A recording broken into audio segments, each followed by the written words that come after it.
D'un naturel curieux et passionné par le patrimoine, ce Bayonnais n'avait qu'une envie, découvrir ce qui se cachait derrière ces discrètes ouvertures nichées dans les remparts. J'amenais mes gamins à l'école et tous les jours je passais par ce chemin. J'ai repéré ces embrasures de feu là derrière moi. Et je suis allé voir de plus près, j'ai vu qu'il y avait une épaisseur de mur qui était assez énorme, 6 mètres ou 7 mètres d'épaisseur. Et donc je me suis dit, s'il y a des embrasures de feu, c'est que derrière il devait y avoir quelque chose. Son exploration l'a mené jusqu'à une porte cachée derrière une école du Petit Bayonne.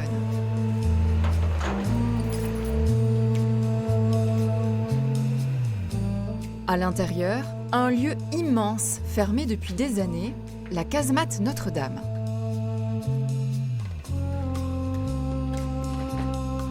Cette casemate, c'était un peu le Graal de mon exploration parce que c'était fermé de partout, on ne pouvait pas y rentrer sans casser quelque chose. Donc c'est à ce moment-là que j'ai demandé à la mairie et qui m'a laissé les clés après négociation, bien sûr.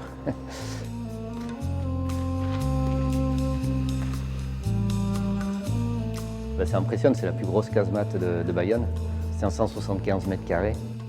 Une casemate, c'est un lieu où étaient stockés des armes ou des canons ou alors des soldats. Bayonne compte une dizaine de casemates, pour la plupart aménagées et occupées par des associations, mais les deux plus vastes sont inutilisées et totalement méconnues du public. Intrigué, Jérôme a poussé un peu plus loin ses recherches et s'est plongé dans les archives départementales. C'est un plan de 1694. Si on lève le rabat, on accède au-dessous du rempart et donc à la casemate Notre-Dame dans laquelle on était. On m'a parlé du fond du génie militaire qui était conservé à Bayonne, qui n'avait pas besoin d'aller à Paris à Vincennes pour consulter ce fond. Et là, j'ai découvert tout un monde. Là, je pense que j'en suis à 200 ou 250 plans maintenant de consulter. Les casemates datent de la Renaissance. Elles font partie de bastions érigés entre 1510 et 1540 pour défendre les entrées de Bayonne. Ça, c'est un plan qui est hyper intéressant parce qu'il date d'une visite de Vauban à Bayonne. En jaune, tout ça, ça va être construit suite à la visite de Vauban. Avec ce plan, on voit bien que ce n'est pas Vauban qui a construit les remparts de Bayonne, c'est lui qui les a améliorés. Des plans extrêmement détaillés, très bien conservés, que Jérôme a numérisés pour les modéliser en 3 dimensions. Au départ ingénieur en matériaux, cette passion pour le patrimoine l'a incité à changer de métier.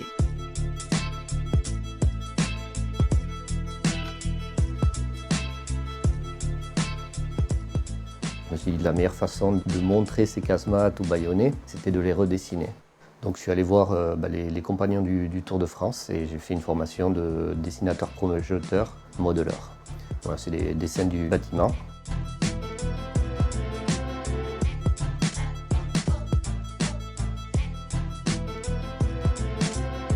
Une véritable reconversion, il a lancé son activité de reconstitution 3D du patrimoine et collabore aussi avec la mairie de Bayonne pour mettre en valeur ces lieux méconnus. Près de l'université, dissimulée sous la végétation, Saint-Jacques est l'une des 2 casemates totalement interdites au public.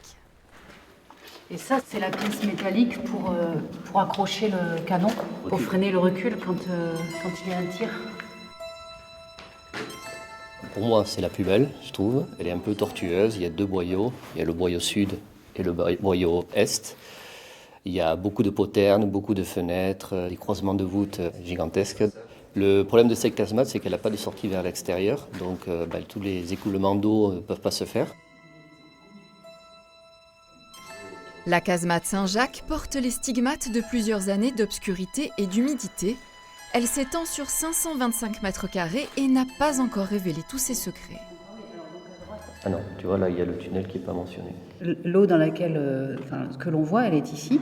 Et on devrait voir le départ d'une deuxième galerie sur la gauche. Or, on ne voit qu'une porte là, en face. On ne sait pas comment on accède, ou si elle existe encore, ou si elle a été complètement comblée à cette deuxième galerie.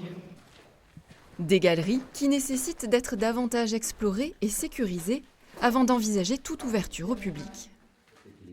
Il y a à faire ce qu'on appelle une archéologie du bâti, c'est-à-dire une étude vraiment complète de l'édifice. Ensuite, il y a des mesures de préservation pour éviter qu'elle ne se dégrade davantage. Il y a un décaissement qui est prévu qui va permettre de faire entrer l'air dans cette casemate à nouveau par ces fenêtres de tir. La ville a souhaité ouvrir exceptionnellement ce site, donc vous allez visiter des casemates. Bien mieux conservée, la casemate Notre-Dame a été exceptionnellement ouverte à la visite et entièrement éclairée pour les Journées du patrimoine. Une occasion rare d'entrevoir sa dimension et ses 5 mètres de hauteur sous voûte. Il y avait des anneaux et on sanglait le canon déjà. Ça dégage du monoxyde de carbone, il faut l'évacuer. Pour l'évacuer, il y a cette cheminée. C'est la plus grande casemate du XVIe siècle jamais recensée en Europe. Il est envisagé de pouvoir l'ouvrir un petit peu plus régulièrement, moyennant quelques aménagements assez modestes. Ça fait 20 ans que nous sommes sur place, c'est la première fois qu'on entend parler. Ah oui, c'est énorme comme bâti, c'est énorme. On connaissait pas mal de casemates quand même, celles qui sont aménagées, là où on trouvait toutes les plénières et tout ça. Mais dans leur jus comme ça, jamais, c'était la première fois. Des circuits de visite dédiés à ces ouvrages d'artillerie pourraient être organisés à l'avenir, avec un possible point de vue depuis cette terrasse pour l'instant inaccessible au public, car située au sommet d'un bastion. C'est un des plus beaux points de vue sur la ville et c'est un point de vue qui permet aussi de comprendre les fortifications du Petit Bayonne, de prendre de la hauteur. Ça demandera des réflexions d'aménagement, au moins pour un accès pour des visites guidées. Je n'étais pas spécialiste au début et puis petit à petit, je me suis converti en spécialiste de la polyurcétique. C'est l'étude des fortifications d'une ville. Maintenant, quand je visite la ville, je ne vois plus la ville d'aujourd'hui, je vois la ville d'hier. Donc ça, c'est quand même hyper intéressant d'avoir cet œil-là. Un certain regard qui permet de prendre la mesure de ces casemates qui, par leur ampleur, sont uniques en Europe. Toutes sont classées monuments historiques.